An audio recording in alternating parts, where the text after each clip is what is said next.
guys, it's Two Guys in Hockey Talks. I'm Pavel, and we've got Evan. Evan, how you doing today? Hey, doing fabulous. Another episode, man. Two Guys in Hockey Talk. Good to be back. We got the boys. We got our boys back from last week. We got Aaron. Aaron, how you doing? I'm doing great. I'm just wondering why I keep getting invited. All I do is make fun of you guys. Like, there's something going on here. I'm just waiting. You have to have something for me. The truth is nobody else wants to do this show, and I can speak on that behalf. So seat warmer. You're okay, the only one willing and able to on a Saturday night to hang out and chill with us. You know what? I was a bench warmer in hockey, so this feels right. This feels good. Yeah. And Brett, welcome back. How you doing? Hey, thanks for having me back again. Number one Flames fan here, so I'm back. Oh man, that's why you used to run the site Flames Jambalaya. Yeah. I started drawing up a spit because every time I said the Flames, We apologize to all our Flames followers, but yeah, you know what? If you don't like Brent, just write boo. Just write boo. Yeah. So, hey, guys, we got another loaded show. We got a bunch of various topics we can cover. We'll see how our time goes today. So what I'd like us to start off with, we were talking about underrated last week. So let's talk about underrated. So what I sent out the topic is, so we said not two, well, it could be more than two, 1, 2, 3, whatever. But could you give us the most underrated goalie in hockey that's not currently playing, say? So what do you guys got? We want to start us off this week, Aaron? Yeah, I was looking at this one and I couldn't really decide if I wanted to go active player, just not in the NHL, if I wanted to go retired. So I'm going to come at you with two. Best player that is not in the league, that is still playing. I'm going to say I've got to go with Spencer Knight. The kid is going to be unreal. He pulled out a .940 save percentage at the World Juniors, led the U.S. to a gold medal. I shouldn't have brought that up. But no, the kid's an absolute stud. And I think, I mean, we don't really get to see much of Florida, but I think when he gets into the league, I'm not saying he's going to be the next Carey Price, but I think he's got a very bright future ahead of him. He just plays a very mature style of hockey. He's the kind of guy that when he's sitting in his crease, he's calm. He doesn't look busy. He just does what he needs to do. And that's as Evan, you're a goalie too. You get it. The best saves you can make are the ones where you don't look like you're trying because you're just positioned properly. And Spencer Knight is excellent for that. That was never my case. That was never my case. That's why I'm sitting here. But in terms of retired guys, I have to give a little bit of love to Olaf Kolzig.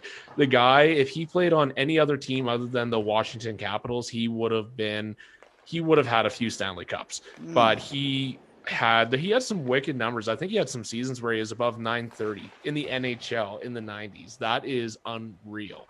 So if he had don't get me wrong, he got to the Cup with Washington once, I think it was. But I'm probably getting that wrong. But either way, he didn't have that best team in front of him. If he had a good defense, he could have done wonders. Well, it makes so go ahead, Pavel. I was going to say, so you heard it here, Habs fans first, that Spencer Knight is the next coming of Carey Price. So clearly Florida is the promised land.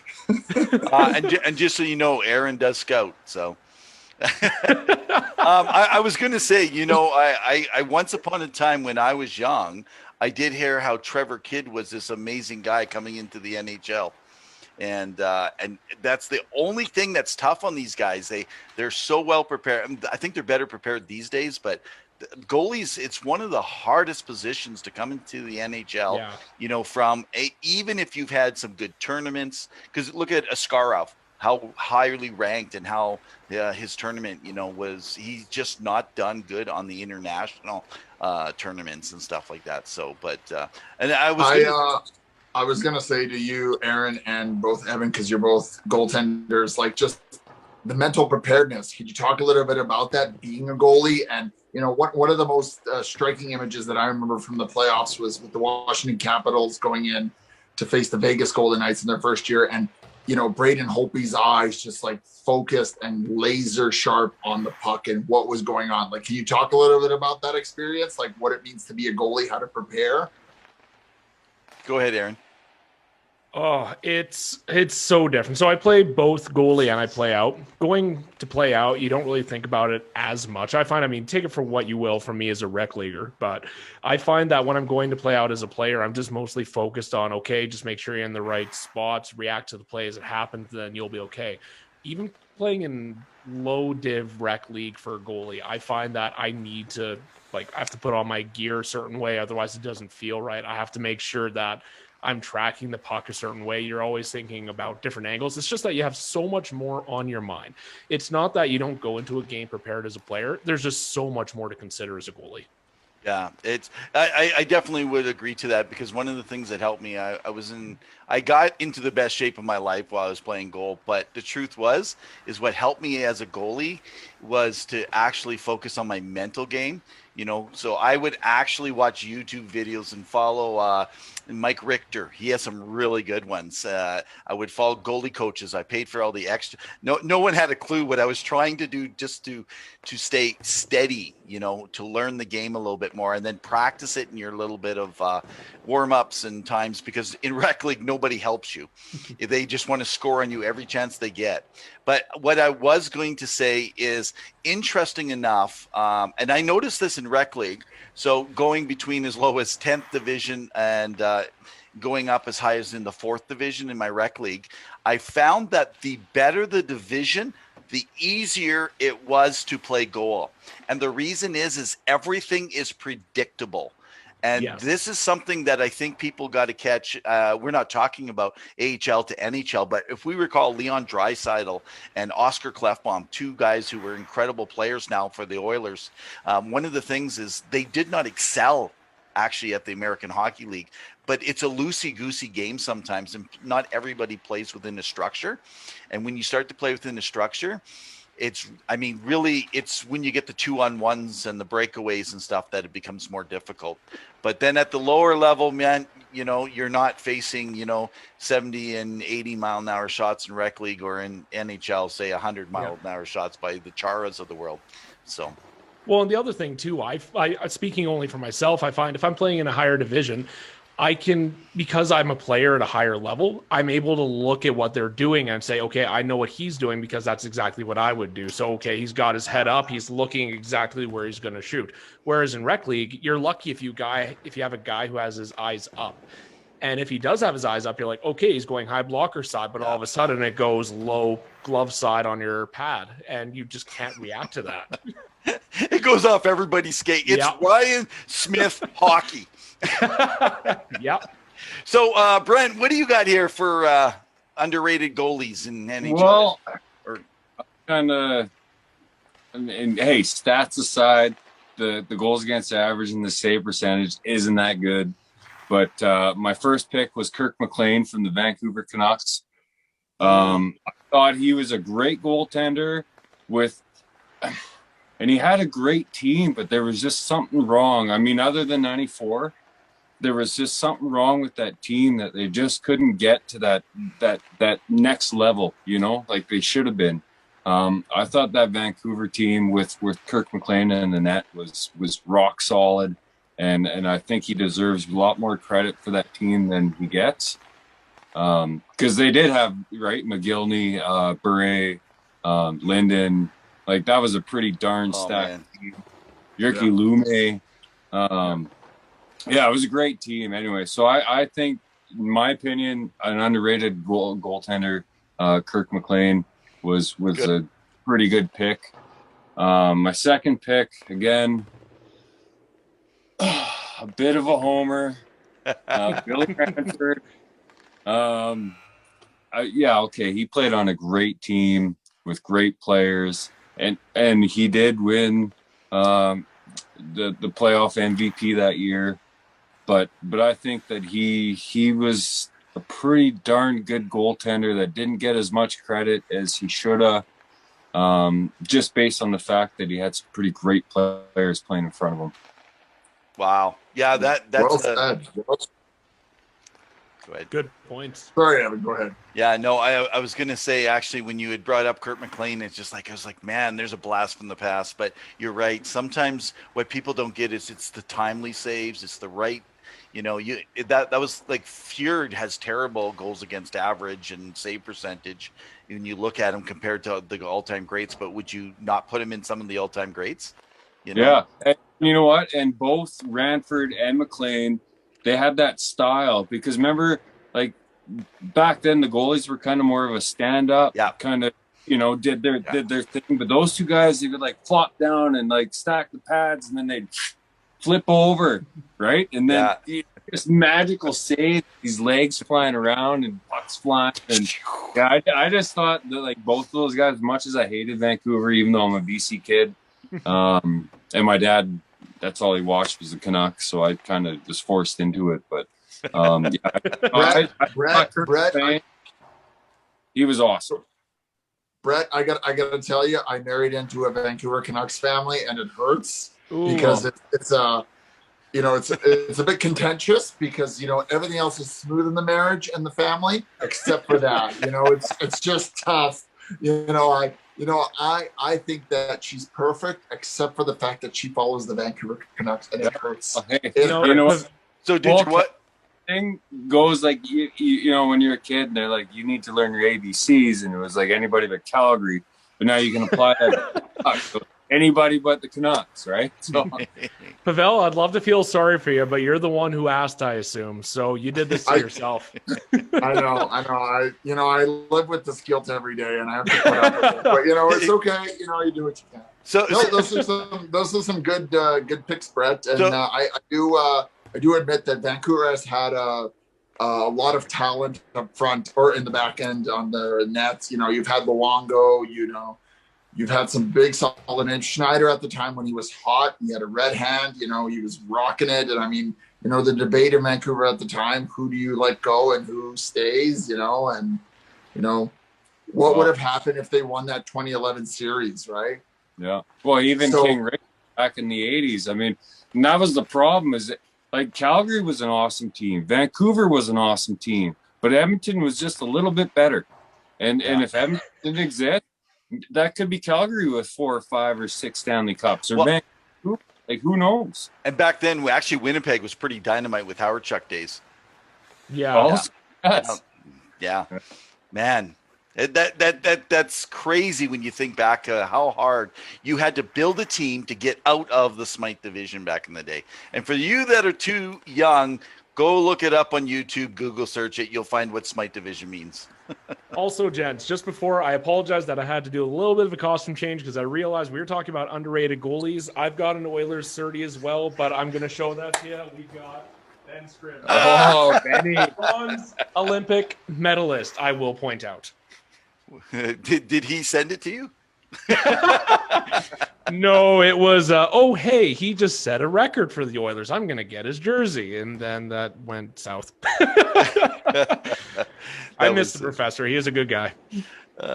Okay, well, I'll go. So I'll take mine. So I went with someone that actually I haven't taken the homer approach yet. So I will take the homer approach out of Edmonton. I'm going with Andy Moog. I kind of looked through this. I actually considered Ranford a little bit too, but I looked at Moog. He was always in the shadow of Grant Fuhr early on. So he played for the Oilers, the Bruins, the Stars, and the Canadiens during his time. But Moog, well, he didn't have much playing time on the Oilers. But if you guys remember when Grant Fuhr was injured in the Stanley Cup Finals, he stepped up and he brought the cup to Edmonton. People forget about him in that place. Yeah. Then he was the one who was traded because of how good he was for Bill Ranford. And then he ended up with the Bruins where actually, in my opinion, Andy Moog played his best hockey. A lot of people don't know that because he led the Bruins to 4 conference finals and 2 trips to the Stanley Cup. This is my opinion. I think Andy Moog was stuck in the wrong era because of the dominance of people like Mario Lemieux and Wayne Gretzky. So if Moog didn't have to face teams like the Penguins or the Oilers in his day, he would surely have brought home, I think, more cups. So, and I'm going to throw a little, just an extra little sweetener. I do believe Chris Osgood is underrated, and I did not like him, but he did get 3 cups. He shared it at Williams Jennings Trophy for goaltending random tandem twice. And it just seemed like he was another guy that just made the right saves. at the right times. So I'm going to give it to him. And my cousin, if he's watching, I gave you the shout out. Now you can send me his autographed jersey. Well, what do you got, Pavel?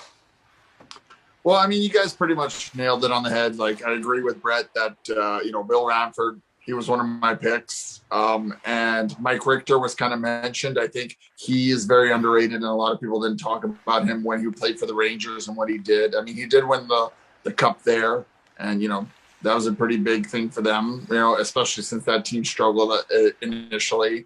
The one honorable mention that I kind of want to make note, and we've mentioned him before in the show, is Henrik Lundqvist. I mean, how can you go with a guy who completely deserved the cup to win, especially when they faced LA? But, that LA team and Jonathan Quick were way better. But Henrik Lundqvist, man, what he brought for that organization and, how he played. Like, I love watching highlights of King Henry.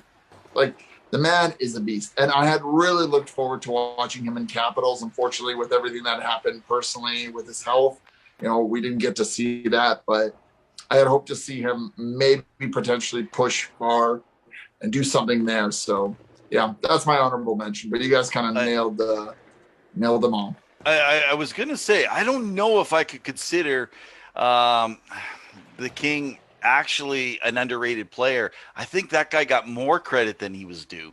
That's just me, maybe because I'm not a big New York Ranger fan. But, I was going to say I missed one because I did pick two, and this was actually, to me, I think the all-time most underrated goalie in history was Roger Vachon. So Roger Vachon, Brent, you tell Brent bucks for that one. But he was definitely of I think one of the most underrated goalies of all time. He had some of the best reflexes in the NHL, and he was feared actually as a one-on-one goalie. So when you had 2-on-1s and one-on-one breaks, he stopped most of those, even in the shootouts and stuff. Well, not shootouts; it was penalty shots, I should say, back then, right?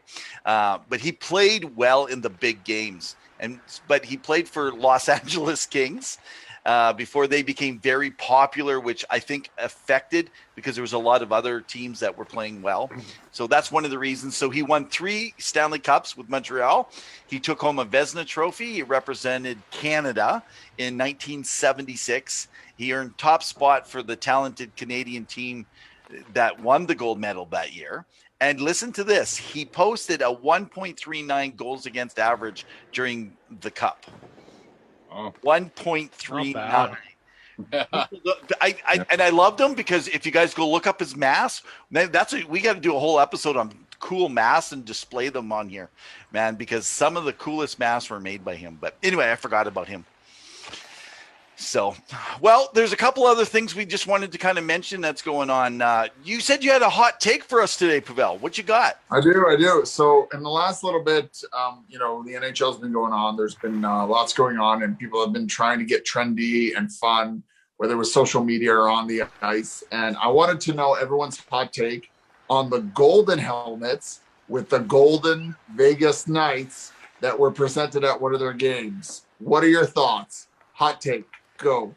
Aaron, you seem to know what your thoughts are. I mean, I didn't realize every single person that plays for the Golden Knights was the top goal scorer in the league. Oh my God, those things are horrendous. I swear to God, there's got to be some sort of conspiracy theory with that, with the lights coming off and just glancing off right to go into the goalie's eye. That's the only thing I can think of. It is horrible. It matches their sparkly orange mustard stain of a jersey that came out. Oh my God. Oh, you just made my night even worse. Why did you do that, Pavel? So what you're saying is you love them. Good. So you're getting one. Brett, what about you? Well, hey, that just reminds. Remember when the Gretzky Easton stick came out and it was blinding everybody's eyes? Oh yeah. Hey, same thing. That's probably what they're doing right now. Let's put the helmets on. Let's see what happens here.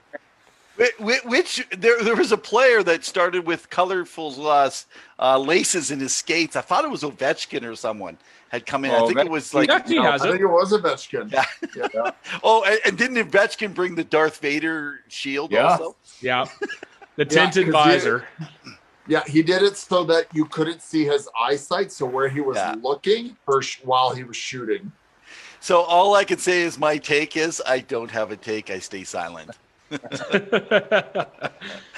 we're hoping to see you in that helmet next weekend when we film, right? You're going to have it on, ready to go? Only if I'm voted most popular two guys in Hockey Talk host. Type it down below. Type it below. If you want me Obviously, that's fake news, man. That's not going to happen.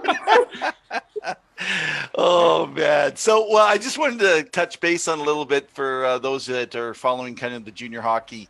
There's been a lot of debate because of the whole COVID issues that are happening. So the WHL, we've listed some of the things up here right on our Facebook page, everyone. But the Western Hockey League announced that the Central Division schedule for this coming season, it's going to be starting February 6th. So they're going to be saying that this is the cool thing though. For the WHL, they are releasing brand new live streaming service. It's going to be a different thing for us for the WHL, which has not been a normal thing to stream these games. So here's the great thing. There's a bubble coming in to Regina. So there's going to be 7 WHL teams. It's going to give you the 2 Manitoba and the 5 in Saskatchewan. Then Alberta itself is going to be hosting all their games within the Alberta area. And the United States division has 5 American teams. So it's got the Silvertips, Everett, Seattle, Spokane, Tri-City, and Portland. Now, I have yet to hear on what's happening over in BC. Brent, what do you know? Is there any news on anything with the WHL and their, I think they got four teams right now in British Columbia. Yeah, Prince George, Kamloops, Kelowna, and Victoria. Victoria. formerly Chilliwack. We don't remember the coast. No, actually, I have no idea what's going on with them. Hockey pretty much is at a standstill in BC completely, even down to like the little kids playing. It's kind of sad actually, because I don't know about, well, I do know about Alberta, but I don't know about the rest of Canada. But Alberta and BC, like, we're very hockey dominated.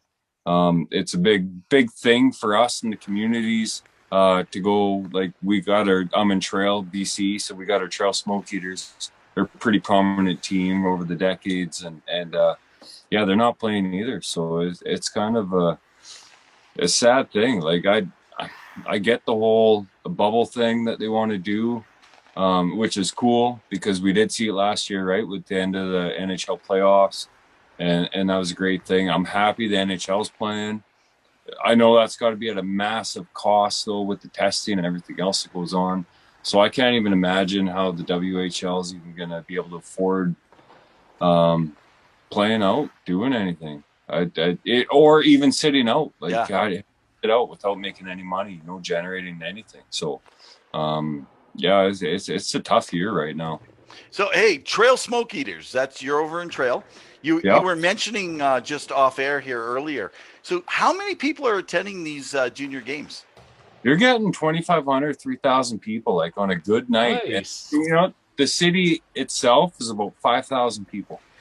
So it's a deal. I mean, like, the 50-50s go for 5, 6, 7 grand. Sometimes even more. It depends how many people are buying. And you know what sucks? It's the American team's parents come up and they win 50. Yeah. It's always the kick, kicking the junk when they come up here and win the 50-50s. But yeah, it's pretty cool, man. Like, the hockey support in Trail. If you guys ever come to Trail BC, come check out a game because it's pretty awesome. So Trail Smoke Eaters, I'm trying to remember, they are in history as a team that represented Canada somewhere. I don't remember the details. Yeah, I think, I'm not going to spout out years because I don't even know, but they did it twice and they won the Worlds. Yeah. Yeah. I don't know if it was Allen Cup. Or if it was, man, I got to go look that up. So if anybody knows that's following us right now, just put it down in the comments section here. It'd be interesting, So, yeah. I'd just like to say that if Brett's inviting us, I'm hoping that they can offer us some VIP seating because we are 2 guys in Hockey Talk. So we're expected to have the best Oh, seats yeah. in the house, wherever they may be. And if they're in Hey. the back in the bleachers, I'm okay with that too, because that's still quality seats. I'll just pretend we're all 12 and we get in free. So we're good. So, Evan, you're right. The Smoke Eaters won their first Allen Cup in 1938 and won a trip to the 1939 World Championship, which they won. And then they won another World Championship in 1961 and another Allen Cup in 1962. Wow. Wow. I had no idea. The last championship, some of those guys are still alive and kicking. They still go to the games every day or every week. Wow. And God, Yeah, hockey community is just awesome. Yeah. You know, being a part of those early days, I actually was in Cranbrook back when the Colts played there in the CJHL days. And so I actually got to see Stevie Yzerman play back then. Wow. You know, and then I had moved, and it was shortly after that when, was it Scotty Niedermeyer actually was coming in later. But yeah. Was he any good, Evan? That Yzerman kid? Well, I barely knew hockey, but I will say we were talking about underrated goalies previously, you know, and when we were talking about it, I remembered King Brodeur. That was back in the day, man, that's what made me fall in love with that team was King Brodeur. Goalies are what makes it, because they got these cool helmets and pads, and I mean, that's the excitement. I couldn't play, so I had to actually wear something, look good. All right, guys. Well, hey, thanks so much, Brent and Aaron, for joining us again. Thanks, guys. Yes, it's always a pleasure to be on. Yeah, thanks for having us. Very much appreciated. Thank you. Yeah, no, it actually we'll have a few more sessions, and we'll be calling you guys back. We're going to be mixing and matching over the next months here and stuff as things keep coming down. So, and just so everyone knows, we've been kind of building our guest list up just so that we can continue to kind of give you different perspectives and stuff. Pavel's been trying to kick me off the show and just host without me now. So I think it's been the other way around. We've had Aaron on so often that I feel like it's that show 2.5 Men. So it's 2.5 guys talking hockey, right? So he's like half here, half the time. But I do want to say, and a shout out to Jordan, because I know that he's usually here with us, but I think he got that phone call from TSN to get a job there. So clearly he's moved on and above us and is doing way better. Another beard has accelerated in the business world. Well, I heard a spot just opened up. Brian Burke had just stepped down now to take his new job. So that might be another conversation we could talk about, a rebuilding Penguins franchise in the days ahead. So, well, guys, thanks for joining us again for another Two Guys in Hockey Talk Roundtable. Appreciate you guys. So in the meantime. And in between time, keep your stick on the ice. On the ice. Cheers, guys. Take care. Cheers.